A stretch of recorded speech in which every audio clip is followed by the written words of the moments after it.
पाकिस्तान में पहला public event था डॉक्टर जाकिर नाइक का, वो हम दोनों ने अटेंड किया। बहुत से लोग कहते थे कि यार मोबाइल पे सुन लेंगे, जितनी बातें हमारे कानों में पड़ी हैं डॉक्टर साहब की, वो लग रहा है किसी प्लान का हिस्सा ही था। टॉक में भी जो बात की कि अच्छा कैमरा लेके आपका जन्नत का रास्ता आसान हो जाएगा। पाकिस्तानी उलमा ने अगर कैमरा ले लिया तो वो पॉडकास्टर के लिए अच्छा लिसनर होना जी शदीद जरूरी है, शदीद। बिल्कुल है। पॉडकास्ट बड़ी खतरनाक चीज़ है, ये आपको एक्सपोज भी कर सकती है। कौन सा पॉडकास्ट आपको बहुत ज्यादा टफ लगा? मैंने जो कॉमन चीज़ देखी है साहिल अदीम में, इंजीनियर मिर्जा में, कैसर अहमद राजा में, यूथ क्लब में, एक जो कॉमन सवाल होता है पॉडकास्ट करते हुए या यूट्यूब चैनल चलाते हुए, ओहो भाई ज़बरदस्त, अच्छा कितने डॉलर कमाए? उसमें आप पैसे लेके मरियम बाजी की तारीफ कर रहे हैं तो फिर ये बहरहाल आपके एंड पे प्रॉब्लम है। जिस तरह पुराने लोग जो हैं वो प्लॉट अगली नस्ल के नाम लगा के जाते थे, आइंदा आने वाले दिनों में लोग चैनल्स जो हैं वो अगले नस्लों के नाम लगा कर जाएंगे। How to approach the guests? ये सेल्फी के लिए, ऑटोग्राफ के लिए, पॉडकास्ट के लिए कभी भी मत कहें। अस्सलाम वालेकुम, welcome to Asad Ejaz podcast. और आज की एपिसोड में मेरे मेहमान हैं अहमद फौजान, जो कि लाहौर से आए हुए हैं। अहमद भाई कैसे हैं? अल्लाह का शुक्र, आप बताएं असद भाई? ठीक ठाक है। क्विक ट्रिप के अंदर पकड़ लिया हमने आपको। हाँ जी, आपके पुराने तरीका वारदात ऐसा ही है। लेकिन गाड़ी से निकल गया, हम स्टूडियो पे आ गए। हाँ बस यहाँ पे, लेकिन आना भी था आपका स्टूडियो माशाल्लाह। लास्ट टाइम भी विजिट किया था, बहुत अच्छा माशाल्लाह।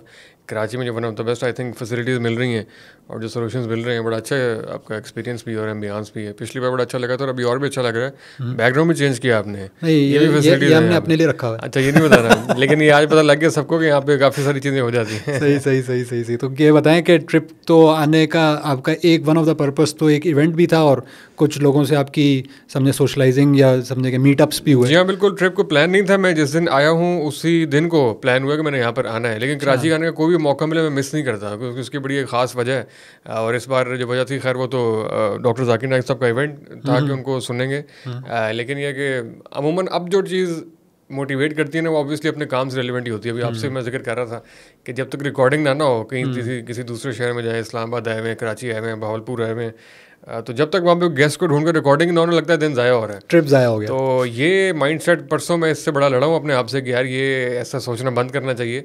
और उससे पहले भी हम जाते थे, लोगों से, दोस्तों से मिलते थे, तो मिलने जुलने के लिए भी खालिस कोई टाइम रखना चाहिए, कोई दिमाग में ऐसी चीज़ें होनी चाहिए। ये जो मटीरियलिज्म जो है ना, डेरे डाल रहे ना दिमाग के अंदर, इससे अपने आप को समझाना पड़ता है। तो खैर उसका भी हमारा खैर ऑब्जेक्टिव और भी है, लेकिन अभी कराची आना कभी भी ज़ाया नहीं होता। अभी भी मतलब मैं जब देख रहा था कि रिकॉर्डिंग्स नहीं भी हुई, तब भी मैंने बड़ा फ़ायदा महसूस किया। ऑब्वियसली यहाँ की एनर्जी के बारे में पहले मैं बहुत जगह में बात कर चुका हूँ। यहाँ पे ख़ास किस्म की एक वाइब है, एनर्जी है, और लोगों से मिलके ख़ास तरह की आपको जो है ना एक मोटिवेशन, इंस्पिरेशन मिलती है। तो वो जितने लोगों से हम यहाँ पे मिले, वो बिल्कुल लग रहा है कि कोई अल्लाह का प्लान ही था, और हमारी तरफ से बेशक अनप्लान हो, लेकिन जितनी बातें हमारे कानों में पड़ी हैं डॉक्टर साहब की और जितनी लोगों से मुलाकातें हुई हैं, तो वो लग रहा है किसी प्लान का हिस्सा ही था। लेकिन डॉक्टर जाकिर नाइक के इवेंट में क्योंकि मैं भी था, तो मैंने वो रील भी एक डाली कि जो जहन में लेके मैं गया था कि पता नहीं क्या बात करेंगे, और वो कन्वेंशनल एक उनका एक मौजू होगा कंपैरेटिव रिलीजन और लेकिन उनका तो टॉपिक ऐसा लग रहा था, खास तौर पे फौजान साहब को लाहौर से बुला के सुनाया गया है वो टॉपिक, वो मीडिया से रिलेटेड पूरा। In the middle of speech और in the middle of the event आप आए और आपने कहा कि माइंड ब्लोइंग बिल्कुल ही आपके लिए जो, और अनएक्सपेक्टेड आपने जिक्र भी किया वहाँ पे, और बिल्कुल वो जिस किस्म की उन्होंने गुफ्तगू की है, कैमरा के मॉडल बता रहे हैं, सोनी की बातें कर रहे हैं, इंस्टाग्राम और फेसबुक के डिफरेंस बता रहे हैं, टिकटॉक और उसके एल्गोरिथम समझा रहे हैं क्या क्या कैसे वर्क करता है। तो ये बहुत माइंड ब्लोइंग था, और इससे हौसला भी हुआ कि हम उससे एक हफ्ता पहले ना वर्ल्ड पॉडकास्ट डे था, तो मैंने वहाँ पे भी एक गुजारिश की थी कि हमारी पॉडकास्ट का मकसद क्या है। तो वो मिलती जुलती बातें हमने डॉक्टर साहब से उस बेहतर अंदाज में सुनी, तो हौसला भी हुआ कि बहरहाल ये डायरेक्शन ठीक थी। मैंने उसमें कहा था कि जो नॉलेज और जो डॉक्टर साहब ने कहा कि अगर आप लोग चाहते हैं कि आपके बच्चे इस्लामी तालीमात पर, इस्लाम उन तक पहुँचे, तो आज करने का काम ये है कि अपना कैमरा उठाएं और उसमें अपनी बातें और ठोस इल्म जो है वो उसके अंदर महफूज करें। तो इसी से मिलती जुलती गुजारिशात हमारी भी थी कि जो बहुत तेज़ी के साथ हम देख रहे हैं कि पिछले 5 सालों में हमारे बहुत से ऐसे बुज़ुर्ग हैं जो दुनिया में थे और नहीं है, और हमारी बड़ी ख्वाहिश थी कि हम उनको भी इस माइक के ऊपर लेकर आते थे, और हमें लगता है कि वो बहुत सारी बातें जो है ना वो अनहर्ड और वो उस तरह चली गई और वो रिकॉर्ड नहीं हुई, और बहुत सारे राज जो है ना वो सीनों में दफन हुए हुए आगे चले गए। तो खैर जब माइक पे बहुत से लोग आते हैं तो वो उसमें बहरहाल एक बड़ी विजडम और बड़ी चीज़ें निकलती हैं और उसका बड़ा फ़ायदा होता है। तो बहुत से ऐसे अभी भी ऐसे लोग बैठे हुए जो माइक पे नहीं आ रहे हैं और अल्लाह के बनाए हुए कानून के तहत हो सकता है उनमें से बहुत से लोग आइंदा 5 सालों में भी ना हो। क्योंकि उन्होंने जो टॉक में भी जो बात की कि अच्छा कैमरा लेके आपका जन्नत का रास्ता आसान हो जाएगा, इस पे तो फतवा लग सकता है अगर कन्वेंशनली हम उसकी कैमरा हराम और तस्वीर हराम, वो सारी कंट्रोवर्सी। लाइटर नोट जो उनकी गुफ्तगू से एक और चीज़ है, वो ऑब्वियसली हमारे उलमा इकराम को ही खातिब कर रहे थे कि आप लोग कैमरा लें और अपना बिल्कुल HD कैमरा के अंदर जो है उसकी लाइफ बढ़ाएं और उसमें रिकॉर्ड करें। लेकिन पाकिस्तान के मखसूस तनाजुर में पाकिस्तानी उलमा ने अगर कैमरा ले लिया तो वो एक सोचने वाली बात है कि वो खैर के लिए इस्तेमाल होगा या वो नहीं कामों के लिए इस्तेमाल होगा कि आपका मसला की और हमारा मसला की बार अनफॉर्चुनेट भी है। और इसके ऊपर भी हमने देखा कि बहुत से मसालिक को और बहुत से लोगों को खींच के लाया गया, वो गिलामंद थे, उनको शिकवा कुनाह थे इसके ऊपर डॉक्टर साहब से भी। लेकिन बहरहाल कुछ ना कुछ हौसला हुआ कि तमाम मसाले के एक फिरके पे एक स्टेज के ऊपर बिल्कुल, ये बहुत पॉजिटिव थी उस इवेंट की चीज़। इसी वरना उससे पहले कुछ सुनने में आ रहा है कुछ लोग जो हैं वो उनको शिकवा है। नहीं, वो बड़ा अच्छा इवेंट एक किया कि जो पहला इवेंट समझे वो पाकिस्तान में पहला पब्लिक इवेंट था डॉक्टर जाकिर नाइक का हिस्ट्री में। तो हमें लग रहा था कि एक छोटा सा इवेंट है आधार पर, लेकिन अगर आप इस तरह देखें कि पाकिस्तान की हिस्ट्री में पहला पब्लिक इवेंट वो हम दोनों ने अटेंड किया। बहुत से लोग कहते हैं कि यार मोबाइल पे सुन लेंगे, इस पे क्या है, मोबाइल पे भी तो बड़ा अच्छा बड़े फोकस से आप वाइब अलग होती है सर। लेकिन बात यह है कि भाई साहब मोबाइल पे आप 2 मिनट सुनते हैं, 3 मिनट सुनते हैं, अपना एक अंगूठा उड़ाते हैं, वीडियो पर उड़ा देते हैं, आप फ्लिप कर देते हैं उसको। नोटिफिकेशन वहाँ पे ऑप्शन नहीं थी, वहाँ पे तो आधा घंटा इस्लाम 360 ऐड सुनते रहे। वहाँ पर तो हमारे पास ऑप्शन थी कि हम सुन के चले जाएं या छोड़ के चले जाएं। वहाँ तो हमने पूरे 2 घंटे उसके अंदर डेडिकेट किए। वहाँ पे जैमर्स लगे हुए थे, सिग्नल्स नहीं आ रहे थे, मोबाइल बंद करके वहाँ पर बैठे रहे, सुने और उसका अपना अलग से एक रूहानी असर लिया। ऑब्वियसली बिल्कुल उसके सामने एक माहौल के अंदर आसपास से वो बहुत से लोगों के तबसरे भी और बिल्कुल रियल टाइम के अंदर जो है ना जो फीडबैक ऑडियंस का आ रहा था, जो क्लैप हो रहे थे, जो एक्सप्रेशन हो रहे थे, जो सवाल जवाब के अंदर हमारी धड़कनें रुकी हुई थी कि यार अभी कोई इस तरह का सवाल है, क्योंकि डॉक्टर साहब बड़ा मोटिवेट करते कि आप ऐसा सवाल भी करें, ऐसा सवाल भी करें और आपको यहाँ पे कुछ नहीं कहा जाएगा। तो कुछ नॉन मुस्लिम लोगों ने बड़े खुल के भी कुछ सवाल किए, तो हमारी धड़कन बड़ी रुकी हुई थी यार अभी जो है वहाँ कोई ऐसी बात होगी वैसी होगी। और कुछ ने बार थोड़ा सा बोल्ड सवाल किया भी। तो पाकिस्तान के मखसूस हालात के अंदर डॉक्टर साहब शायद अंदाज़ा ना हो कि कुछ चीज़ें ज़रा सेंसिटिव हो जाती हैं। तो खैर वो सारा तजर्बा जो है ना एक बड़ा अपने अंदर एक रूहानियत लिए हुए था।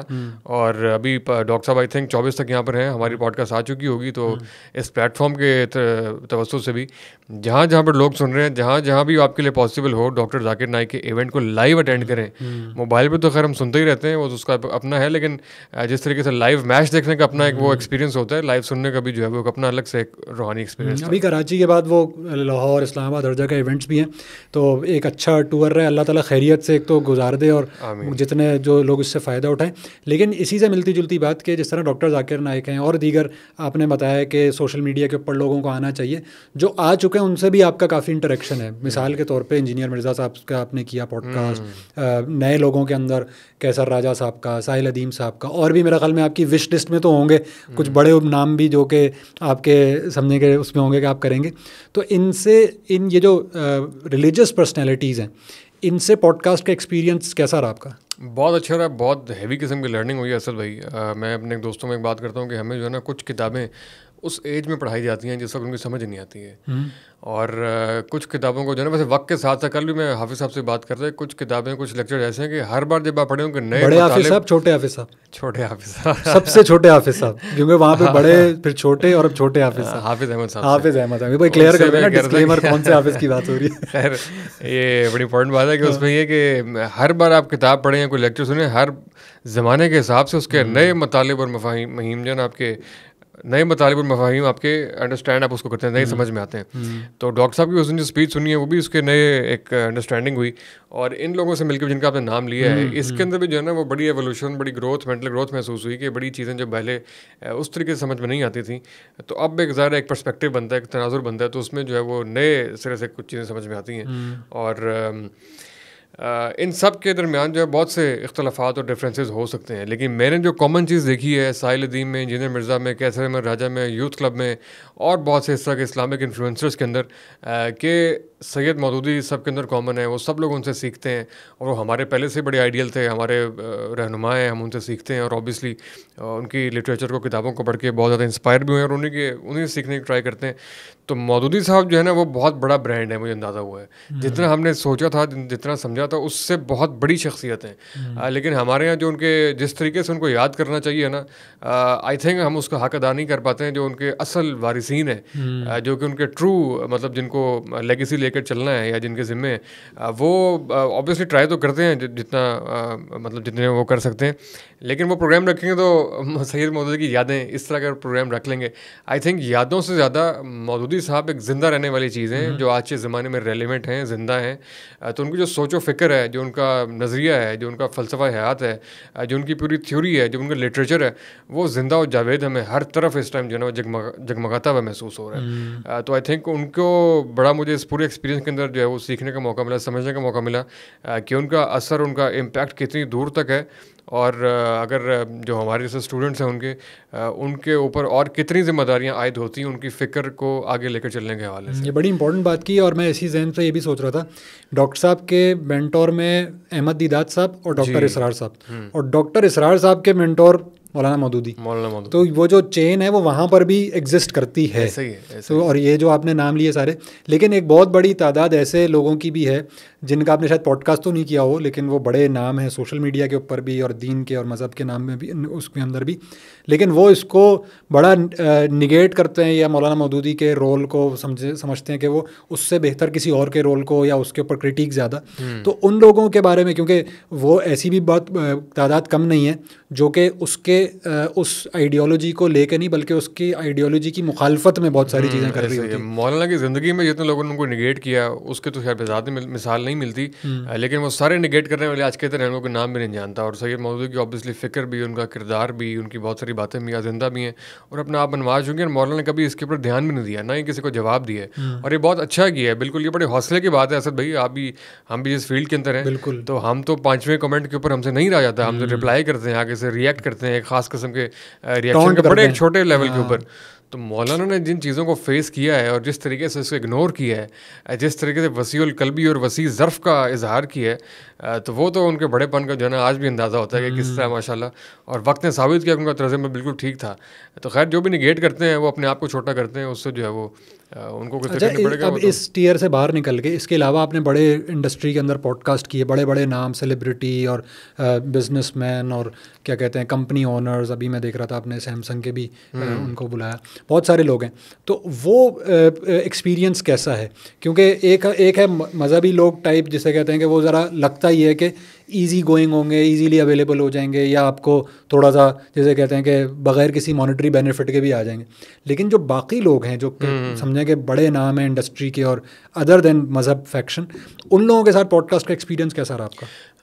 हर एक ऐसा बड़ा अच्छा रहा, अच्छा एक्सपीरियंस रहा ऑब्वियसली। और लेकिन इसमें एक चैलेंज होता है कि जितने मर्जी मोटिवेशनल स्पीकर्स हों, अच्छा बोलने वाले हों, पॉडकास्ट के घंटे में अच्छा बुलवाना जो है ना वो एक आर्ट है। अच्छा बुलवाना, अच्छा बोलना नहीं, जितना आप कंफर्टेबल करते हैं, जितने अंदर की बातें, क्योंकि बहुत से लोगों में बहुत डेप्थ होती है, लेकिन वो उस घंटे के अंदर बहुत से बड़े बड़े कॉर्पोरेट स्पीकर्स मैंने देखा वो अच्छा परफॉर्म नहीं कर पाते हैं। तो कई बार जो है ना वक्फा करवा के ज़रा पानी पिलाना पड़ता है कि सर पानी पी लें, रिलैक्स हो जाएं, ये कैमरे हैं, हम लाइव नहीं जा रहे हैं, हम इसी कोई बात होगी। तो खैर वो लोग करते हैं और बड़ा अच्छा रहा। हर एक से अपनी लर्निंग है, अपना अपना एक्सपीरियंस है, हर एक की अपनी अपनी जर्नी है, और एक बड़ा अच्छा एवोल्यूशन प्रोसेस वो बताते हैं। और बहुत से लोग जो और कहीं बात नहीं कर पाते ना टीवी के ऊपर या किसी और प्लेटफॉर्म के ऊपर, तो इस पॉडकास्ट के प्लेटफॉर्म में ये पोटेंशियल है कि वो दिल की बातें निकलवाए, और बहुत सी ऐसी बातें जो बिहाइंड द स्क्रीन हुई होती हैं या किसी और उसमें हुई होती हैं, तो ये माइक जब सामने आता है ना तो बहुत से लोग नहीं रुक पाते हैं, वो फिर बताते भी हैं। और इसमें मैं बहुत से लोगों को बताता हूँ, आजकल बड़ा शौक है लोगों को ना पॉडकास्ट पे आने का भी और अपनी पॉडकास्ट शुरू करने का भी। तो उनसे मैं गुजारिश करूँगा, पॉडकास्ट बड़ी ख़तरनाक चीज़ है, ये आपको एक्सपोज भी कर सकती है। अगर आपके अंदर कुछ नहीं है, खोखलापन है, और या खुदा न खास्ता कोई और वो है नेगेटिविटी, तो ये आपको बिल्कुल वाज़े करके आपको बिल्कुल नेगेट कर देंगे यहाँ पे।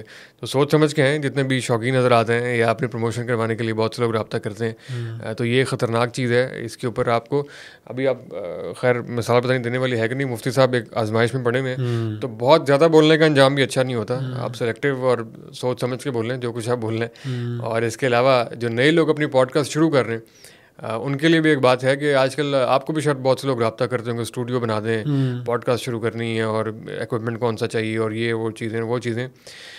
जितने लोगों ने स्टूडियो, बहुत से लोग ऐसे भी आप जानते होंगे स्टूडियो बना के इक्विपमेंट लेके अपना नाम रख के फिर भी शुरू नहीं कर पा रहे हैं। तो पॉडकास्ट के लिए स्टूडियो, इक्विपमेंट और ये चीज़ें बेमानी है, इसके लिए ये चीज़ नहीं चाहिए। इसके लिए कुछ और, हमने तो अपने मोबाइल से शुरू की थी, जब शुरू की थी एक साइड में मोबाइल लगा था, बहुत सारी प्रोडक्शन की गलतियाँ भी थी, तो वो आहिस्ता आहिस्ता जो है ना वो उसके अंदर, तो ये मुश्किल काम है। इसको बहुत से लोग समझ रहे हैं 2 लोग बस बैठ के गप्पे मार रहे हैं, ऐसा नहीं होता। अभी आप भी देख रहे हैं सारी टीम आपकी इंगेज है, आज वीकेंड के दिन भी लाइटें और कैमरा और हर चीज़, अभी एडिटिंग में जाके भी पूरा प्रोसेस होगा। तो शुरू करने के बाद जो है ना उसको चलाना असल काम है। शुरू आप कर लेंगे, तो यही वजह है कि जितने पॉडकास्टें शुरू हो रही हैं उससे बहुत ज़्यादा बंद हो रही हैं। तो जो भी नए लोग इसके अंदर आए तो वो लंबा लॉन्ग टर्म प्लान लेकर और सोच समझ के इसके अंदर आए। अच्छा, इसमें जिस तरह उस दिन मैं ऑब्जर्व भी कर रहा था, बड़े पॉडकास्ट के नाम जो हैं, उनके पॉडकास्ट जब आप ऑब्जर्व करें तो लगता है कि पॉडकास्टर के लिए अच्छा लिसनर होना शदीद ज़रूरी है, शदीद, बिल्कुल ऐसे, मतलब बोलना या अपनी जिसे कहते हैं कि बड़ा जताना ये है। लेकिन कुछ मैं ऐसा देखता हूँ कि पॉडकास्ट हो रहे हैं, वो ऐसा लगता है ये भी बोल रहा है वो भी बोल रहा है, और अगर दोनों के अंदर कोई रिफ्ट आ गई तो ये एक उसने पंच मारा, एक उसने, तो वो पॉडकास्ट से निकल के हार्ड टॉक की तरफ या जैसे कहते हैं कि मनाजरे की तरफ बात जाती हुई लगती है। लेकिन मेरे ख्याल में पॉडकास्ट की टोन को ऐसा नहीं रहना चाहिए कि पॉडकास्टर जो होस्ट कर रहा है उस वक्त उसको थोड़ा सा संभल के खामोशी से एक दो आपने चीज़ बताई, अपना सामने मौक़िफ़ रखा और उसके बाद आगे। अच्छा, इसमें 2 चीज़ें आई थिंक थोड़ी सी कन्फ्यूजन हो रही है। एक तो ये है कि जो आपने दूसरा हार्ड टॉक वाला बताया वो तो बिल्कुल भी उसको इनकरेज या इंडोर्स नहीं किया जा सकता, लेकिन पॉडकास्ट में इंटरव्यू में बहरहाल फ़र्क होना चाहिए। ज़रूरी नहीं है कि आप सवाल करें और आगे चुप करके बड़ा इंपॉर्टेंट करें। भाई पॉडकास्ट और इंटरव्यू में क्या फ़र्क है? हाँ, मैं वही बताने लगा था। तो उसमें इंटरव्यू में ऑब्वियसली सवाल जवाब करेंगे, मैं सवाल करूँगा, आप जवाब देते चले जाएंगे। पहला, जनाब फेवरेट कलर कौन सा है? दूसरा, जी खाने में क्या अच्छा लगता है? चाय अच्छी लगती है, कॉफ़ी अच्छी लगती है? पहले सवाल का दूसरे से ताल्लुक कोई नहीं है, डिस्कशन कोई नहीं हो रही। पॉडकास्ट के अंदर 2 वे कम्युनिकेशन है, डिस्कशन है। आप भी उतना ही बोल सकते हैं, मैं भी उतना ही बोल सकता हूँ, तो इसके अंदर वो वाली बात नहीं है। लेकिन जो आपने दूसरी बात की कि बात समझ में नहीं आ रही और हार्ड टॉक और पहले से कोई एजेंडा सेट करके बैठे हुए, वो एक ख़ास शख्सियत के बारे में बात कर रहे थे, उनका वो होता है एग्रेशन और एक बदतमीज़ी और एक बुलिंग किस्म का अंदाज़। आपके कराची के हिसाब है वो उनका आजकल बहुत ज़्यादा मशहूर हुआ है, तो वो वाला बिल्कुल भी वो नहीं है। लेकिन यह कि दोनों उसमें आप बिल्कुल कैजुअल अपने वे के अंदर एक जिसको कहते हैं कि इनफॉर्मल वे के अंदर आप गुफ्तगू करें, उसमें दोनों इक्वल बेशक बोलें, अपने ख्याल का इजहार भी करें, डिफरेंस ऑफ ओपिनियन भी हो, इख्तलाफ भी हो, और सवाल जवाब की बजाय आप डिस्कशन करें, जिस तरह भी हम लोग कर रहे हैं आई थिंक। तो सवाल जवाब से ज़्यादा डिस्कशन वाली पॉडकास्ट जो है ना वो ज़्यादा रिकमेंडेड है और करनी चाहिए। उसके अंदर जो है वो इख्तलाफ राय की बिल्कुल गुंजाइश होनी चाहिए। उसके अंदर अगर आपको किसी बात से एग्रीमेंट नहीं है तो आप मुकम्मल तहजीब के दायरे में रह के उसको उड़ाएँ, उसके जो भी बातचीत है या नैरेटिव है, एंटी नैरेटिव पेश करें उसका। तो पॉडकास्ट का तो मकसद ही है कि आप माशरे के अंदर जो है वो कोई डिस्कशन, कोई डिस्कोर्स, कोई इस तरह की नज़रियाती गुफ्तगू, और ये बड़ी नेमत है ये वाला प्लेटफॉर्म जो है ना आपके हमारे जैसे लोगों के लिए, कि आज की जो जनरेशन जी है वो 90 सेकंड की रील से ज़्यादा कुछ देख नहीं रही है। तो ऐसी सिचुएशन के अंदर अगर पॉडकास्ट के 1.5 घंटे की चीज़ें वायरल हो रही हैं और लोग सुन रहे हैं और बैठ के इसको डीप डाउन जा रहे हैं, समझ रहे हैं, तो ये बड़ी नेमत और बड़ी अपॉर्चुनिटी है नई नस्ल तक अपनी बात को पहुँचाने के हवाले से। क्योंकि किताब तो आजकल पढ़ने का रुझान, शायद आपने भी बहुत अरसा हुआ किताब कोई नहीं पढ़ी होगी, लेकिन ये एक ऐसा प्लेटफॉर्म है जिससे आप अपनी सोबत को वसी कर सकते हैं। अगर आपने भी किसी की पॉडकास्ट सुनी है तो बिल्कुल ये इक्वल टू सोहबत ही है कि आप उनकी सोहबत में बैठे हैं, तो ये मेरे ख्याल से उसको इसी तरह लेकर चलना चाहिए। अच्छा, कौन सा पॉडकास्ट आपको बहुत ज़्यादा टफ लगा कि यार ये पॉडकास्ट ना मैंने रिकॉर्ड तो कर लिया लेकिन इसमें मेरे पसीने निकल रहे और जो है ना वो पसीने वाला तो खैर नहीं था, लेकिन इसी चल रहा था वो वाले पसीने गए। अच्छा, ये 2 थे, एक ही हफ्ते के अंदर हुए थे। इंजीनियर मिर्ज़ा साहब का हमने जिस ज़माने में किया था वो बड़ा क्रूशल था, उनके ऊपर मनाजरे वाला अटैक हुआ हुआ था, मुफ्ती हनीफ कुरैशी साहब और वो सारा। तो उसके बाद हमारी पहली थी और तारुफ उससे पहले नहीं था। इंजीनियर साहब का अग्रेसिव स्टाइल अपनी जगह पे और दूसरी साइड का प्रेशर भी अपनी जगह पे, और हम जहाँ पर जा रहे थे वहाँ की सिक्योरिटी की सूरत हाल भी अपनी जगह पे, पूरा सामान और टीम प्रोडक्शन का प्रेशर अपनी जगह पे। तो हम कोई और चैनल वाले तो है नहीं कि हम बैठ जाएँ और हर चीज़ सेट हुई हो, हर चीज़ जगह खुद सेट करनी होती है, माइक और लाइट, और खुदा ना खासा बाद में कोई भी भंड होगा ऑडियंस आपको फिर फट जाती है। तो एक वो था, और एक वो मुश्किल सवाल भी थे। इंजीनियर साहब आगे से छक्के मार रहे थे मुसलसल आगे से, और हमारा तजर्बा भी बहुत ज़्यादा नहीं था। वो एक टफ एक्सपीरियंस था, लेकिन at the end of the day अच्छा हो गया माशाल्लाह, बहुत अच्छा एक्सपीरियंस रहा। Sahil Azeem always a tough man to handle, बहुत ज़्यादा उनकी मतलब वो तो किसी बात को एक्सेप्ट करना है, मतलब उनका ये है कि अक्सर होस्ट अनकंफर्टेबल मैंने देखे उनके साथ, ये है कि उनका बड़ा एक वो है, बाकी बस अल्लाह का शुक्र है हो जाते हैं। लेकिन मेरी ज़्यादा ना पसंद मुझे वो है जिनके साथ मुझे तैयारी ना करनी पड़े। तैयारी करके जब आप बैठे ना सवाल लिख के नोट करके, तो फिर आप वही सोच रहे थे कि आपने क्या लिखा था इससे पहले, आपने इससे बात क्या बोली, डिस्कशन जब आप करें तो फिर रैंडम जिस तरह अभी बैठे हैं ना, पॉडकास्ट का प्लान था कोई, बहुत सारी पॉडकास्ट ऐसी हैं दानियाल के साथ, सलमान हसन के साथ, जो अपनी फील्ड गई हों, अलीना फ़ारूक शेख यहीं पे हुई थी, उनसे कोई प्लान नहीं था, कोई तैयारी नहीं थी, बस वो माइक पे बैठे हैं और बस शुरू हो गए और जो अंदर की बात है वो अनस्क्रिप्टेड अनफिल्टर्ड आपके सामने रख दी। अच्छा, इस तरह की ये जो पॉडकास्ट इंडस्ट्री में अभी एक नई चीज़ आ गई है और बहुत समझे कि हर्ट करती है, पैसे का फैक्टर।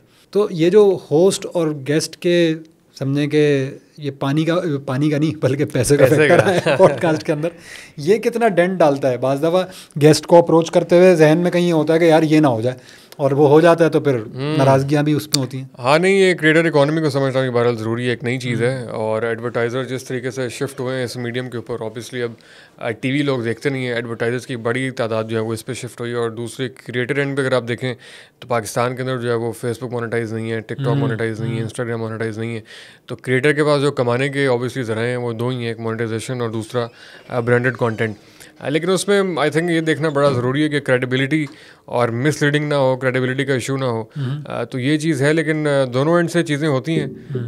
एडवर्टाइज़र भी आपको पे करते हैं ब्रांडेड उसमें, लेकिन ये क्रिएटर की रिस्पॉन्सिबिलिटी बनती है कि वो मिसलीड ना करे और बताकर करना चाहे तो, अगर बताकर कर सके तो और अच्छा कि ये ब्रांडेड है। या फिर किसी ऐसी चीज़ की रिस्पॉन्सिबिलिटी ना ले कि उसकी ऑडियंस उसके कहने पर, उसके गुडविल के ऊपर किसी रियल एस्टेट में इन्वेस्ट कर ले या उसके कहने पर कोई शर्ट खरीद ले। रात को जो डिस्कस कर रहे थे, हाँ रात वो पिछले दिनों ना वो वेरियम वालों के साथ हमने कर लिया ये वाला।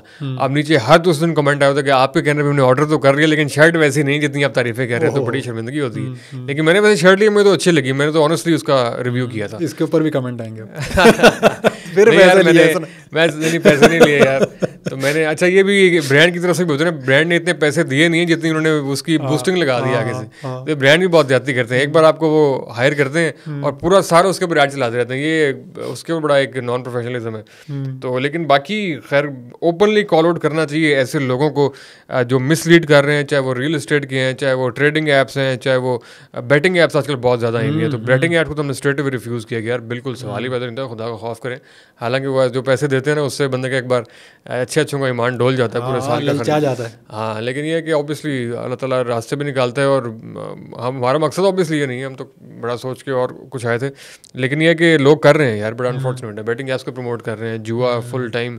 अब तो हमारे क्रिकेट में स्पॉन्सर वो चल रहे होते हैं PSL में और बाकी बहुत सारी चीज़ों के अंदर। अब तो बिलबोर्ड्स लगे हैं, हाँ बिलबोर्ड्स लग रहे हैं, तो ये एक फैक्टर है। आपका क्या इसमें तजुर्बा रहा ब्रांडेड कंटेंट? आपके ब्रांडेड कंटेंट अभी आपने साफ सी बात है, अभी हम इतने बड़े नहीं हुए, लेकिन इतने बड़े होने के बावजूद इनबॉक्स के अंदर आ गई हैं चीज़ें। अच्छा। तो हम उसको अभी तक तो वेल लेफ्ट करते हैं, लेकिन वेल लेफ्ट कर रहे हैं। बहरहाल इसको लोग अप्रोच तो करते हैं बहुत सारी चीज़ें, और बहुत सारे अपने जानने वाले भी अप्रोच करते हैं। ऐसा नहीं है कि बिल्कुल ही कोई ऐसा वो आया, लेकिन बड़ा एक ट्रिकी मैटर होता है। साफ सी बात यह है कि क्या करें यार, क्या करें और क्या ना करें, क्योंकि एक दफ़ा आपने दरवाज़ा खोल दिया तो ये वाली कि यार आपने उनका तो कर लिया, हमारा भी करें, हमारा तो कर लिया उसका भी करें, तो बड़ा जो है ना वो होता है। लेकिन एक आध पॉडकास्ट ऐसा भी मेरा हुआ कि मैंने पॉडकास्ट किया, उससे कंट्रोवर्सी निकली और उसके ऊपर मेरे ऊपर जो है ना वो लोगों ने कमेंट किया कि तुमने पेड किया है। कौन सी कंट्रोवर्सी? वो हुई थी एक बड़ी, समझे कि हाई लेवल की हो गई थी। अच्छा। लेकिन मैंने दूसरी पार्टी को भी कहा कि भाईजान आप आ जाए, कोई मसला नहीं है, आपके लिए भी खुला। तो खैर वो फिर नहीं आए, वो किसी और पंगे में फंस गए थे बेचारे। लेकिन बहरहाल ये समझे कि पॉडकास्ट के अंदर समझ, लेकिन ये ओवरऑल जो है ना इसको मामले को एड्रेस ज़रूर होना चाहिए। इस पर बड़ा मुझे अजीब लगता है कि जो लोग जो है ना मतलब ये कि लोगों की ऑडियंस ने उनको फॉलो किया है उनकी अच्छी बातें सुन के, और वो किसी से पैसे पकड़ के किसी ऐसी बंदे की बिला वजह सिर्फ पैसों की वजह से तारीफ़ कर रहे हैं और एक झूठा मंजन बेच रहे हैं, और ऐसी बात जो हकीकत में नहीं है वो उनको बता रहे हैं। तो ये एक बड़ा डिसअपॉइंटिंग होता है। बड़े बड़े मोटिवेशनल स्पीकर और लाइफ कोचेस जो है ना उनकी क्रेडिबिलिटी डाउन हुई है इस वजह से। जो पैसे लेके किसी रियल एस्टेट के बंदे की, मैट्रिक के पास बंदे की तारीफ़ें कर रहे हैं कि इनमें मुझे एक सूफ़ी नज़र आता है और इनके अंदर एक बड़ा विजदान है और बड़ा विजडम है इनके अंदर और इनका ज़िंदगी का तजुर्बा, तो ये जो है ना मिसलीडिंग जो है ना बहुत डिसअपॉइंटिंग। लेकिन इसका एक दूसरा एस्पेक्ट भी है, जो एक किसी आपने अच्छी चीज़ की, आपने प्रमोशन कर दी, ठीक है, अब उसमें हकीकत भी है, मिसाल के तौर पे सही है, थोड़ी सी एग्जैजरेशन है लेकिन हकीकत है वो सब। लेकिन जो मुखालिफ पार्टी वाले लोग हैं उन्होंने उसकी ऐसी की तैसी कर दी कि इसने तो पैसे लेके झूठ को सच साबित कर दिया, जो हमारे सबसे बड़े कंटेंट क्रिएटर पॉडकास्टर के साथ बेचारे के साथ हुआ कि वो मरियम नवाज का अच्छा, और फिर वो नहीं वो थोड़ा सा तो यार ये जब अच्छा अगर उसमें हकीकत है और वो बात कर रहा है और उसने जाहिर सी बात है उसके अंदर उसके फैक्ट्स कोट किए बहुत सारी चीज़ें, तो उसमें पॉडकास्टर क्या करे, उसने तो किया नहीं उसमें वैसे उनके साथ बहुत ज़्यादा गलत नहीं हुआ। आई थिंक पॉलिटिकल नहीं, मैं इस पर थोड़ा सा अलग आपसे मौके रखता हूँ। पॉलिटिकल जो है ना वो डिफरेंट है, पॉलिटिकल डिफरेंट है। मैं ब्रांड्स और दूसरी चीज़ों की बात कर रहा हूँ। पॉलिटिकल तो देखें ओपिनियन आप फॉर्म कर रहे हैं, उसमें तो आपकी खालिस अपनी ओपिनियन होनी चाहिए। मेरी जो ओपिनियन है मैं बगैर पैसों लेके वो बताऊंगा, पैसे लेके नहीं किसी की पॉलिटिकल या नज़रियाती वो बात कर सकते। मैं ये खालिस ब्रांडेड कह रहा हूँ कि आप जो आप कह लेंगे या FMCG की चीज़ें हैं या कॉर्पोरेट सेक्टर की बात चीज़ें, उसके अंदर ये वाली बात हो रही है। जो पॉलिटिकल है वो तो इंटायरली एक डिफरेंट चीज़ है ना। उसमें अगर आपने वो कहना है तो आप बताएंगे ब्रांडेड कंटेंट है, उसमें आप पैसे लेके मरियम बाजी की तारीफ कर रहे हैं तो फिर ये बहरहाल आपके एंड पे एक प्रॉब्लम है। या अगर आप पैसे लेके इमरान खान साहब की तारीफ कर रहे हैं, इस पे हाँ ये बात हो सकती है कि ये काम पहली बार नहीं हुआ। जिन लोगों ने उनके ऊपर हमला किया वो जब उनके लीडर के साथ ये बात हो रही थी तब बड़े खुश थे। खान साहब भी तो ये काम करते रहे हैं। सबसे ज़्यादा जो इस मामले में मिस यूज़ किया पब्लिक ऑफिस को वो तो फवाद चौधरी साहब के दौर में हुआ होगा। वो तो सारे कंटेंट क्रिएटर्स को बुला लिया। फिरदौस आशिक अवान के दौर में हुआ था इन्फॉर्मेशन, जब वो मिनिस्टर थे तो सारा काम ही उन्होंने शुरू किया है। क्योंकि सोशल मीडिया को ऑब्वियसली जिस तरीके से PTI ने चैनलाइज किया बहुत अच्छे तरीके से, तो ऑब्वियसली वो हिरकियात को भी समझते हैं, पब्लिक सपोर्ट भी उनके साथ है। लेकिन ये काम शुरू उन्होंने किया था, क्रिएटर्स को पैसे दे के बुलाना, इंगेज करना, मीटअप्स अरेंज करना। वो जो खान साहब पूरे पाकिस्तान से टिकटॉकर्स यूट्यूबर्स के मीटअप्स बुलाए थे, उनको टिकट वगैरह दिए थे, उनको इंगेज किया था, ऑब्लाइज किया था। ऑब्वियसली वो इसी प्रोसेस से हुआ था। तो यही प्रोसेस इन्होंने किया, काबिल मुज़म्मत है। लेकिन ये काम आप भी कर चुके हैं, ये नहीं भूलना चाहिए। ये बात तो ठीक है, लेकिन ये कि बहरहाल पॉलिटिकल उसके अंदर जो है वो ब्रांडेड कंटेंट या पेड कंटेंट मेरा नहीं ख्याल बनता है। अच्छा ये बाज़ दफ़ा मुझे थोड़ा सा समझने के लिए भी पता करना है। बाज़ दफ़ा हम कंटेंट डालते हैं फेसबुक के ऊपर, इंस्टाग्राम के ऊपर, टिकटॉक के ऊपर, हर एक की ट्रीटमेंट भी अलग है, हर एक का समझने के ऑडियंस भी अलग है। लेकिन फेसबुक के ऊपर क्या आपको ये महसूस होता है या किसी भी प्लेटफॉर्म के ऊपर कि कुछ कंटेंट आपका शूट करके आपका मिलियन में चला गया, अगला आपने कहा यार ये तो इससे भी अच्छा है और वो चंद हज़ार के अंदर आके रुक गया? क्योंकि मैंने इस तरह के आपके और कुछ और लोगों के भी देखे कि बाज़ दफ़ा रीच के हवाले से या बाज़ दफ़ा अकाउंट रिस्ट्रिक्शन की वजह से कोई भी चीज़ होती है तो उसको एडजस्ट करने के लिए या एब्जॉर्ब करने के लिए, एक तो पहले झटका होता है बंदा एब्जॉर्ब करे उसको, एब्जॉर्ब करने के लिए और उसका हल तलाश करने के लिए कि नहीं यार इतना ऐसा कंटेंट नहीं था, ये तो रिकमेंडेड में गया ही नहीं, रिकमेंडेड वीडियोस में जिसमें नहीं गया। कैसे इसको मैनेज करना चाहिए बीइंग अ क्रिएटर?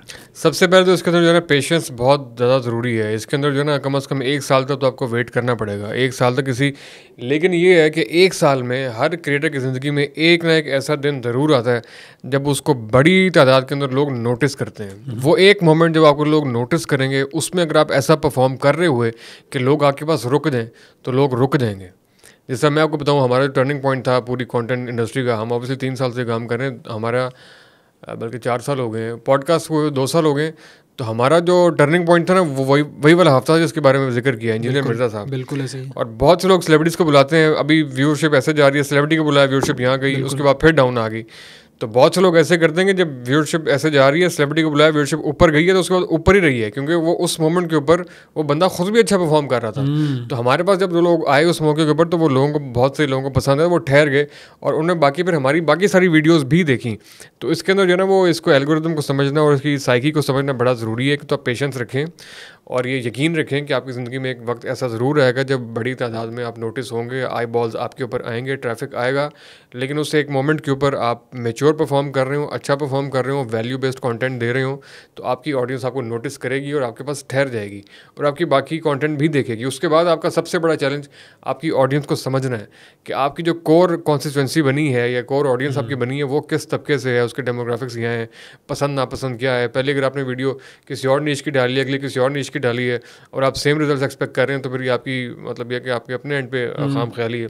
सेकेंडली बाकी एल्गोरिथम्स को समझना इंपॉर्टेंट है आजकल कि किस तरीके से वो परफॉर्म कर रहे हैं। आपकी बेहतरीन टाइम, बेसिकली टाइम पोस्टिंग का क्या है, आपका फेसबुक पे और बाकी रीच किस टाइम पे आ रही है और एक और नई क्रिएटर्स के लिए एक और चीज़ ये कि जो रिकमेंडेड डायमेंशन है प्लेटफॉर्म्स की, लाइक फेसबुक की 1080x1080 है, इंस्टाग्राम का रील साइज़ है, टिकटॉक का अलग साइज़ है, यूट्यूब में अपने फुल साइज़ में करना है तो उन्हीं साइजेस में करें।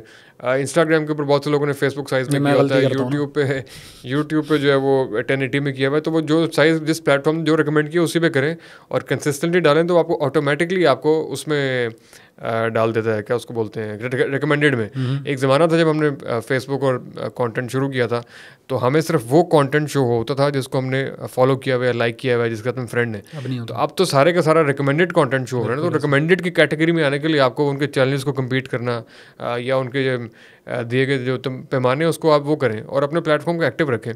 और ये जो एल्गोरिथम को ठीक करने का एक और तरीका ये है कि आपके जितने भी फीचर्स हैं उन तमाम फीचर्स को, दिए गए फीचर्स को एक्सरसाइज ज़रूर करें। अगर आपको मैसेज आ रहा है उसको आप रिप्लाई करें, अगर उसमें रील की ऑप्शन है रील डालें, पोस्ट की ऑप्शन है पोस्ट डालें, लाइव की ऑप्शन है लाइव जाएँ, स्टोरी की ऑप्शन है स्टोरी डालें। तो सारे के सारे फीचर्स को एक्टिव रखना, अपना इनबॉक्स एक्टिव रखना, ये सारी चीज़ें आपके पेज हेल्थ को ठीक करने में मैटर करें। एक जो कॉमन सवाल होता है पॉडकास्ट करते हुए या यूट्यूब चैनल चलाते हुए, ओहो भाई ज़बरदस्त, अच्छा कितने डॉलर कमाए, ये बड़ा कॉमन एक सवाल है। चाहे आपकी 4 वीडियोस हों और आपने थोड़ा सा अपने कज़न वज़न को और दोस्तों को भेजो और भाई बड़ा चैनल वैनल बना लिया है, डॉलर वॉलर आ रहे हैं। तो ये डॉलर वॉलर आ रहे हैं, ये जहाँ से मोनेटाइजेशन ब्लॉक्ड है, बाहर के समझे के कंपनीज को इन्वॉल्व करके सारी चीज़ें हो रही हैं।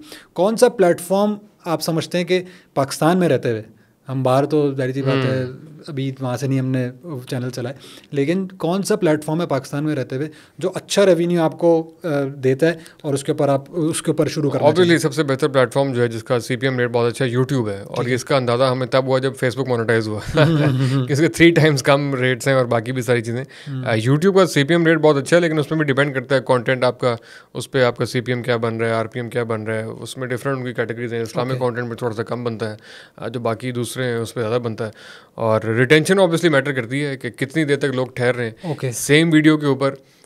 मतलब एक आपकी वीडियो है 10 मिनट की, उसके ऊपर 1 लाख व्यूज़ हैं। अगर मेरी वीडियो है 5 मिनट की, उसके ऊपर 10 लाख व्यूज़ हैं, तो वो हमारा फ़र्क होगा ना, रिटेंशन ऑब्वियसली डिफरेंट होगी। तो वो जितनी देर तक आपके ऊपर रिटेंशन है, वॉच टाइम आपका बढ़ा है, तो वॉच टाइम के पैसे पॉडकास्ट वालों को फायदा ही, लंबा कंटेंट होता है। ये पॉडकास्ट के ऊपर ये फ़ायदा है, अपॉर्चुनिटी है कि, लेकिन उसमें रिटेंशन जो है ना वो अगेन इंपॉर्टेंट है कि पूरा घंटा टिक रहे हैं कि लोग के नहीं, ये पहले 2 मिनट देख के व्यू तो पहले 3-4 मिनट का भी काउंट हो जाता है। तो अगर पहले 3-4 मिनट में लोग वापस जा रहे हैं तो फिर ऑब्वियसली वो हिसाब नहीं होगा। लेकिन वही वाली बात है, यूट्यूब पे व्यूज़ लेना मुश्किल है, बाकी जो प्लेटफॉर्म जो कम शायद पैसे दे रहे हैं लेकिन उस पर व्यूज़ लेना, रिकमेंडेड में जाना निस्बतन आसान है। जी हाँ, ऐसे ही है। बाकी ऑब्वियसली फेसबुक का तो शेयर का ऑप्शन है, उसके अंदर शेयर करता है तो ज़्यादा उसके अंदर जाती है। हाँ, मतलब यूट्यूब है सर्चेबल मीडियम, फेसबुक है आप स्क्रॉल कर रहे हैं, स्क्रॉल वाला मीडियम है। यूट्यूब आप सर्च के यूट्यूब आप कर लें, आपकी लॉयल ऑडियंस का वो है कि आपको स्पेशल आपको देखने, आपको सर्च करके, आपको सब्सक्राइब करके लोग वहाँ पर आते हैं। फेसबुक के ऊपर तो किसी भी के सामने किसी भी कोई भी चीज़ जा सकती है और वो तो एक न्यूज़ फीड के अंदर ही आप खेलते रहें और स्क्रॉलिंग करते रहें। यूट्यूब पे आपकी स्पेशल ऑडियंस जो है ना वो एक बनती है और स्पेशल आपकी वीडियो खोलती है जाके, तो वो एक ज़्यादा लॉयल और ज़्यादा कम्युनिटाइज किस्म की ऑडियंस बन जाती है। अच्छा ये बताएं, अभी तक आपने 2-3 साल हो गए पॉडकास्ट करते हुए, कौन सा ऐसा ड्रीम पॉडकास्ट है जो अब तक नहीं हुआ और आपने कहा ये करना है मैंने पॉडकास्ट, या लिस्ट लंबी है? नहीं, लिस्ट है ही नहीं यार, वैसे बाकी कोई नहीं खास ऐसी। हाँ, ऐसा कोई ख़ास है नहीं अभी तक, लेकिन ये कि कुछ अभी आने वाले दिनों में हैं जिनके बारे में एक्साइटेड हैं। ताबिश भाई का है आने वाले दिनों में कुछ एक्सपेक्टेड, वो मुझे लगता है अच्छी हो पाएगी। एक फैसल वड़ाइद साहब हैं, देखो सुनो जानो, उनसे भी अभी पाइपलाइन में है, वो भी उम्मीद अच्छी होगी। और उनकी जो एवोल्यूशन आई है वो मैं जानने के बारे में बड़ा क्यूरियस हूँ कि ये किस तरीके से इतना बड़ा चेंज आपकी ज़िंदगी में आया। ऑब्वियसली बहुत सी चीज़ों से हम इत्तेफाक नहीं रखते, तो वो उनसे ऑब्वियसली डिबेट भी होगी, सीखेंगे भी उनको, और जहाँ पे ऑब्वियसली एक्सचेंज ऑफ आइडियाज़ के नतीजे में शायद उनकी सोच में भी शायद कोई नया फूड फॉर थॉट क्रिएट हो, क्योंकि बहुत सारी चीज़ें हमें लगती हैं कि शायद कॉन्ट्रडिक्शंस हैं, तो वो एक अच्छी हो सकती है। बाकी डॉक्टर जाकिर नाइक की ट्राई कर रहे हैं कि हो जाए, लेकिन वो हुकूमत पाकिस्तान रिस्क सारे लोग ट्राई कर रहे हैं। हाँ, लेकिन ये वो रिस्क लेने के लिए तैयार नहीं है, वो मुलाकात के लिए तो हाँ, मुलाकात का तो वो कह रहे हैं, लेकिन मैंने पॉडकास्ट करने तो मलेशिया आ जाओ। तो वो देखते हैं, साथ चलते हैं। हाँ, कोई प्लान करते हैं कोई, शायद कोई। नादिर भाई ने अच्छा किया वैसे, जबरदस्त, माशाल्लाह, एक्सीलेंट शॉट, जबरदस्त, मजा और भी काफी लोगों ने सोचा था, लेकिन ये कि जो एग्जीक्यूट जो कर गुजरे वही। हाँ बिल्कुल ऐसे ही, बिल्कुल ऐसे ही, बहुत अच्छा उन्होंने वही किया। लेकिन ये जो अब आप पॉडकास्ट कह रहे हैं कि आपने ये टारगेट करना है, वो टारगेट करना है, कौन सा ऐसी मिस्ड अपॉर्चुनिटी हो गई कि अब नहीं हो सकती? मिसाल के तौर पे कोई ऐसे लोग जो कि अब इस दुनिया में नहीं रहे, आपने टारगेट किए हुए थे, आपके जहन में आता है कि यार ये होते तो मैं पॉडकास्ट करता इनसे? हाँ, ऐसे तो सबसे पहले अपने वालिद साहब का आता है कि अगर वो होते तो वो अपनी भी और बहुत सी मतलब पॉडकास्ट इंडस्ट्री में चूँकि हम ज़रा थोड़ा सा पहले आ गए थे और कुछ ऐसी अपॉर्चुनिटीज़ या ऐसी एक्सेसेस कुछ थी कि जो बाकी इंडस्ट्री के पॉडकास्टर्स हैं उनके सबके साथ बहुत अच्छी सलाम दुआ गपशप और बहुत से लोगों से सीखा भी, कुछ को सिखाया भी, इक्विपमेंट में लेकर दिया। तो ये होता है, वो होते तो उनको हम उनके साथ इंटरेक्ट करवाते, उनकी पॉडकास्ट में भी लेकर जाते और उनकी आवाज़ दूर तक पहुँचती और हमें लगता है कि उनके पास ऐसा कंटेंट था जो क्लिक कर सकता था। बहरहाल उस पर तो तासुफ़ ही है, लेकिन फिर भी बहुत सारी चीज़ें भी निकलती रहती हैं और जो असल किरदार है या जो फ़िक्र है उसकी अच्छी बात है, कभी वो फ़ना नहीं होती, वो ज़िंदा रहती है अल्फाज के अंदर। लेकिन बहरहाल इसमें जो वही पहले वाली बात है, डॉक्टर स्टार्ट साहब का सबसे बड़ा आई थिंक उनके साथ जो नेकी उनकी औलाद ने या उनकी बाकी लोगों ने किया कि उनका बहुत बड़े पैमाने के ऊपर कंटेंट संभाल के रखा हुआ है। हमारे यहाँ जो है ना वो ये थोड़ी सी कमज़ोरी है कि या तो रिकॉर्ड नहीं होता है, रिकॉर्ड हो जाता है तो मंजर आम पे नहीं आता, या सीडियों में पड़ा रह जाता है या कैस्टों में पड़ा रह जाता है, वो चैनलाइज होकर जो है ना वो। तो अब तो सारी कंटेंट ही की गेम है आइंदा। मुझे लगता है कि जिस तरह पुराने लोग जो हैं वो प्लॉट अगली नस्ल के नाम लगा के जाते थे, आइंदा आने वाले दिनों में लोग चैनल्स जो हैं वो अगले नस्लों के नाम लगा कर जाएंगे। इस चैनल से जो है वो इतने मंथली आते हैं तो ये फ़लाँ बच्चे के नाम है। तो ये काम होगा बिल्कुल, क्योंकि ऑब्वियसली जो घर होते हैं तो वो लोग नाम लगाते हैं ना कि इससे इतना किराया आ रहा है मंथली तो ये तुम्हारे नाम। तो चैनल से जो है अगर मंथली 1.5-2 लाख रुपए आ रहे हैं तो भी लोगों के नाम लगेगा। ऑब्वियसली वो भी एक कैश काउ है, एक पूरी प्रॉपर्टी है। तो ये थोड़ा सा जो है ना एक डिजिटल डायरी बन रही है, इसको ज़रा इसकी इंपॉर्टेंस को समझना चाहिए। और जो फेलो क्रिएटर्स हैं उनको, जो इस तरह के बहुत से लोग हैं, उनको फ़ौरन कैमरे पे उनके एक्सपीरियंसेस जो हैं वो सेव करने चाहिए। तो ये एक बड़ा इंपॉर्टेंट है आई थिंक। आपकी कौन सी लिस्ट है अभी, आप किसको ड्रीम कर रहे हैं यार? लिस्ट, हाँ, ये मैंने एक और सवाल इससे रिलेटेड पहले पूछना है, how to approach the guests, क्योंकि आप अब तो अहमद फौजान एक नाम है ना, अहमद फौजान सर, अहमद फौजान इतना भी नाम नहीं है यार, आपने थोड़ा लेकिन वो है ना थोड़ा सा, ठीक है। तो लेकिन शुरू के अंदर अहमद फौजान को लोग नहीं जानते, या पहले दिन जुनैद अकरम को कोई नहीं जानता। सही है। कैसे अप्रोच करना चाहिए वे फ्रेश पॉडकास्टर्स के लिए, इंक्लूडिंग माई सेल्फ, कैसे अप्रोच करना चाहिए, और क्या आपको ट्रिक्स ऐसी आनी चाहिए कि इससे वो बंदा राज़ी होगा ही होगा? शुरू में तो सबसे पहले अपना पोर्टफोलियो बिल्ड करें, अपना जो आपके अब सोशल मीडिया प्लेटफॉर्म्स हैं उसको जो है ना बिल्कुल सजा सवरा अच्छा करके मेंटेन रखें, कंटेंट अपडेटेड हो, और उसके ऊपर जो आपकी ज़्यादा व्यूअरशिप वाली चीज़ें हैं वो पिन करके रखेंगे यहाँ पे जो चीज़ें हैं, और एक अपना एक पोर्टफोलियो बना कर रखें जो आप सेंड कर सकें कि हमने ये इससे पहले कर चुके हैं और अब हम इसके ऊपर बातचीत करेंगे। तो मोस्टली डिफरेंट है, हर एक के साथ कोई एक सेम फार्मूला सब पे अप्लाई नहीं होता। किसी के मैनेजर होते हैं, उनसे आप कांटेक्ट कर लें। अप्रोच करने की देर होती है तो इतना मुश्किल नहीं होता अगर आपको राइट कांटेक्ट पर्सन का, फोकल पर्सन का नंबर मिल जाए और आप उसे ठीक डीलिंग कर लें तो वो आई थिंक कर लें। लेकिन इसमें जल्दबाजी ना करें। बहुत से लोगों को मैं देखता हूँ जो आ रहे हैं ना, बहुत से ठहराव नहीं है लोगों के अंदर, मिलते ही छूटते ही पूछते हैं कि जनाब हो जाए फिर पॉडकास्ट, एक सेल्फी हो जाए। ये सेल्फी के लिए, ऑटोग्राफ के लिए, पॉडकास्ट के लिए कभी भी मत कहें। थोड़ा रिलेशनशिप बिल्ड करें। मैं ज़्यादा फोकस करता हूँ रिलेशनशिप बिल्ड करने के ऊपर, और अक्सर मुझे खुद नहीं कहना पड़ता पॉडकास्ट के लिए, जो मेरा अपना एक्सपीरियंस है। लॉन्ग टर्म रिलेशनशिप बिल्ड करें, ताल्लुकात बनाएं, अच्छे तरीके से वैल्यू खुद प्रोवाइड करें, और अच्छा अगर आप उनके टर्म्स बनाएंगे तो वो अगला बंदा खुद ही या कह देता है, या फिर ऐसी स्टेज आपकी ताल्लुक की बन जाती है कि वो इनकार नहीं कर सके। अगर आप छूटते ही कह देंगे कि उसके बाद खुला रूम है इनकार करने के बारे में, तो अपने ताल्लुक को ऐसी ही स्टेज के ऊपर लेकर जाएं जहाँ पे अगले के लिए इनकार करना नामुमकिन हो। तो ये एक है कि थोड़ा सा रिलेशनशिप बिल्ड करने के ऊपर फोकस करने। हमने 2016 में मुझे इस बात का इदराक फॉर्चुनेटली हो गया था। हम आइडलिक यूथ में थे और हमारी क्लास में एक टीचर थे आसिफ कुरैशी साहब, जो कि पता लगा कि वो सरेआम के शो के प्रोड्यूसर हैं। तो ड्यूरिंग द क्लास जो है ना वो अचानक क्लास से बाहर गए, फ़ोन पे बात करते करते कि ये मैंने कहा सर क्या कह रहे हैं? कहते यार हॉल बुक करवा रहे हैं। मुझे पता था कि वो किसके लिए काम करते हैं। मैंने कहा क्या करने? कहते 150 बच्चों को हॉल चाहिए, इकरार भाई ने शो करना है। मैंने कहा अच्छा। मैंने कहा कल हमारे एक इवेंट एक्सपो सेंटर के अंदर, आपको वहाँ 2000 बच्चा दे देते हैं। कहते वाकई? मैंने कहा हाँ। तो 80 रात को वहाँ पर ले गए और वहाँ पे सारा उनको विज़िट करवाया, और उनको अगले दिन एक दिन के नोटिस, अगले दिन इकरार साहब का पूरा वहाँ पे सेट लगा हुआ था, 2000 बच्चों का शो हो रहा था और बड़े अच्छे तरीके से। तो फेवर लेने की बजाय फेवर देने के ऊपर सबसे पहले हैं कि आप खुद किसी की ज़िंदगी में ना कोई वैल्यू प्रोवाइड कर सकें। और वो दिन है और आज का दिन है बड़े अच्छे तरीके से उनके साथ भी एक रिलेशन बना हुआ है और वो बहुत सी जगहों पे काम आने के लिए नहीं उनसे ताल्लुक़ बनाया था, लेकिन ये कि वो काम भी आ जाते हैं। तो वो ये कि फ़ौरन छूटते ही कहने के बजाय आप आई थिंक रिलेशनशिप बिल्ड करने पे आपको फोकस करना चाहिए। अच्छा, बहुत सारे आपके पॉडकास्ट हुए और पॉडकास्ट तो बड़ा अच्छा गुजर गया, बहुत समझने के अच्छे इन्वायरमेंट में गुजर गया। 2-3 इंसिडेंट मतलब मेहमान मुझे ऐसे लगे, आप मुझे जहन में इस वक्त आ रहे हैं कि उसके बाद आपने उनके क्रिटिक या उनको कुछ लोगों से मिलाने की कोशिश की, वहाँ से रिबटल आया, आपने उसका जवाब दिया, ख़ास तौर पे साहिल अदीम साहब या बीच में कैसर राजा साहब या जो है वो इंजीनियर मिर्ज़ा साहब की आपने कुछ लोगों से बात की कि भाई ये उनका मौक़िफ़ और वे।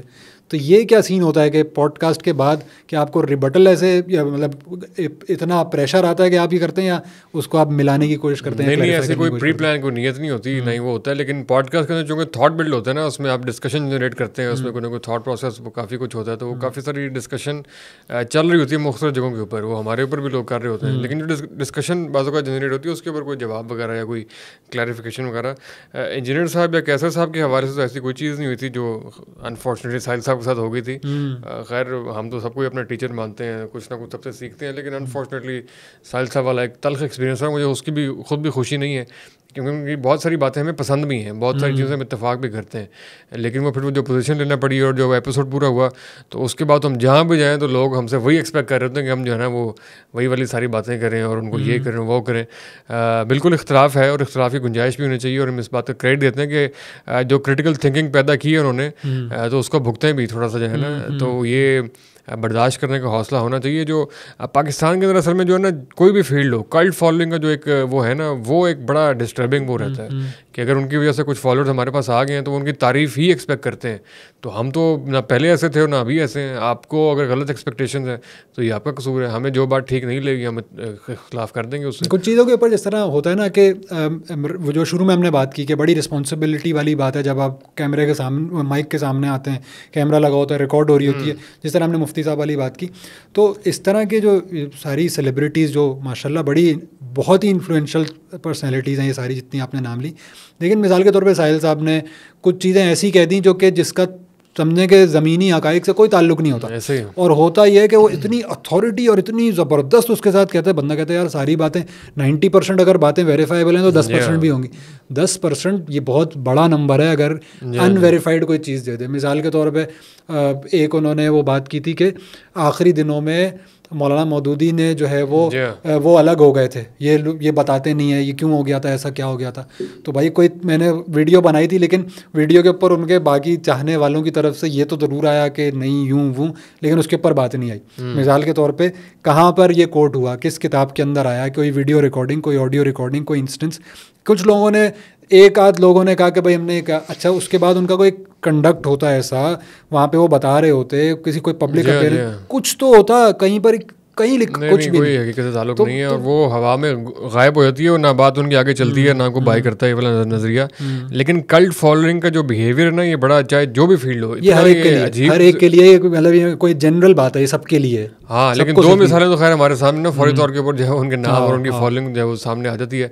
तो असल में इन लोगों का मसला है इनकी हिस्ट्री बहुत लेट शुरू होती है। बहुत से लोगों की हिस्ट्री 2018 के बाद शुरू हुई है। बिल्कुल, बहुत से लोगों की हिस्ट्री जो है वो साहिल भाई को सुनने के बाद शुरू हुई है और वो अकामत दीन और इस तरह की बिल्कुल टाइटल सुन के ना बिल्कुल सही नॉलेज उनका होता है। तो वो हमें बोलते हैं कि यार असल में ना ये पॉलिटिक्स कर रहे हैं, आपको समझ नहीं आ रही है, पॉलिटिकल साइड पे आ रहे हैं, पॉलिटिक्स कर रहे हैं, पॉलिटिक्स का वर्ड यूज कर रहे हैं, पॉलिटिकल कर रहे हैं, पॉलिटिक्स सिखा रहे हैं कि ये पॉलिटिक्स करना बड़ा जरूरी है इस तरह करके। और अकामत दीन का जो है ना उसके लिए बड़ा ज़रूरी है कि आप जो है ना वो समझें। यार हमें बहुत सारी और खामियाँ होंगी, लेकिन 2012 से या 2000 बल्कि उससे ही पहले से जो है ना अखबार पढ़ना सबसे बड़ी हैबिट थी। तो ये पॉलिटिक्स फॉलो को थोड़ा बहुत हम भी समझ लेते हैं। तो ये जो है ना आप थोड़ा सा अपना मुताला वसी करें और थोड़ा सा और भी लोगों को सुने और चीज़ों को देखें वो किस तरीके से। अभी इस्लामाबाद के अंदर एक बहुत बड़ी एक वो ग्रैंड डिबेट हुई, पता नहीं आपने देखी है कि नहीं। उसके अंदर और भी खालिद अब्बासी साहब और अमान भाई और मुगीरा और यूथ वाले बैठे हुए थे।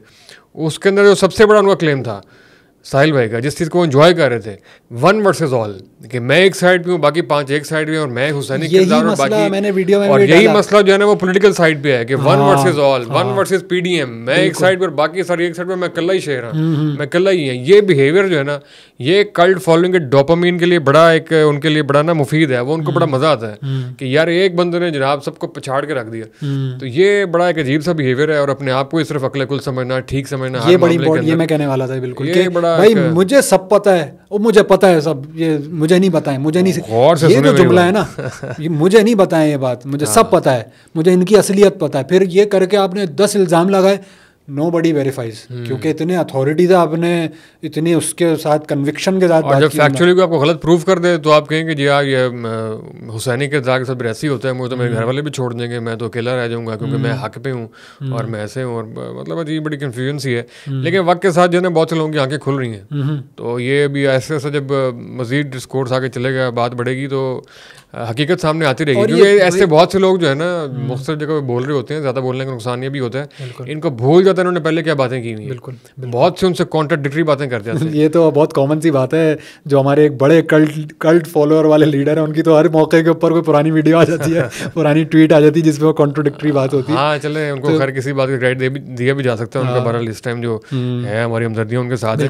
लेकिन अभी साहिल भाई की जब बात कर रहे हैं तो बहरहाल उसके अंदर आई थिंक उनको जो है ना वो थोड़ा सा लर्न करना चाहिए, और अब बोलने से ज़्यादा सुनना चाहिए मजीद। चलें इन कमेंट्स के साथ अगली बार जब कराची आ रहे हैं तो किन टारगेट्स के साथ आएंगे? अगली बार बस इंशाल्लाह, अभी कोई प्लान नहीं बना, बस अगली बार भी आएंगे तो बगैर प्लान के आएंगे, लेकिन आपको बता के आपसे पूछ के आएंगे। और हम एक्सपेक्ट करते हैं जब हम लाहौर आएंगे तो हमारे भी कुछ प्लान्स होंगे आपके साथ। ज़रूर ज़रूर ज़रूर, क्यों नहीं, आपका भी स्टूडियो में देखना है कि कैसा है स्टूडियो। हाजिर है हमारा। अच्छा, शुरू के अंदर आपने पॉडकास्ट की लिसनिंग वाली बात की, पॉडकास्टर्स के, हम तो अभी आपके सामने बहुत ही न्यू भी हैं, कैसा एक्सपीरियंस रहा इस पॉडकास्ट का, इस एनवायरनमेंट? अच्छा रहा माशाल्लाह एनवायरनमेंट। जो आपका स्टूडियो, मैंने शुरू में बोला, जो आपका स्टूडियो बड़ा top of the line studio है, बड़ी अच्छी है, आपने यहाँ पे अभियान और बाकी प्रोफेशनलिज्म और इक्विपमेंट आपका बहुत अच्छा है, और आपकी बाकी भी डॉक्यूमेंट्रीज वगैरह भी देखता रहूँ माशाल्लाह बहुत अच्छी है, आपकी वॉइस ओवर भी, एडिटिंग, प्रोडक्शन टीम बहुत अच्छी है, बस कंसिस्टेंट रहे तमाम प्लेटफॉर्म्स के ऊपर, आपके लिए यही है। और कुछ ऑफ द रिकॉर्ड बता देंगे आपको, लेकिन यह कि बड़ा माशाल्लाह बड़ा मज़ा आया, बड़ा अच्छा है। कोई गलती ऐसी जो आप ऑन द रिकॉर्ड बता सकें? नहीं, ऑन द रिकॉर्ड नहीं, इसलिए तखलिए में करनी चाहिए। चले sir, thank you very much, बहुत अच्छा रहा। ज़रूर बताइएगा भाई पॉडकास्ट कैसा लगा। मुख्तसर सा वक्त थोड़े दिनों के लिए आए, हमने पकड़ लिया बड़ी मुश्किल से, फौजान साहब हमारे सामने है। नेक्स्ट टाइम भी कभी हुआ किसी और कंट्रोवर्सी के ऊपर कोई बात करनी है तो करेंगे, वरना हमने सारी बातें शायद कर ली हैं। Thank you very much. Thank you.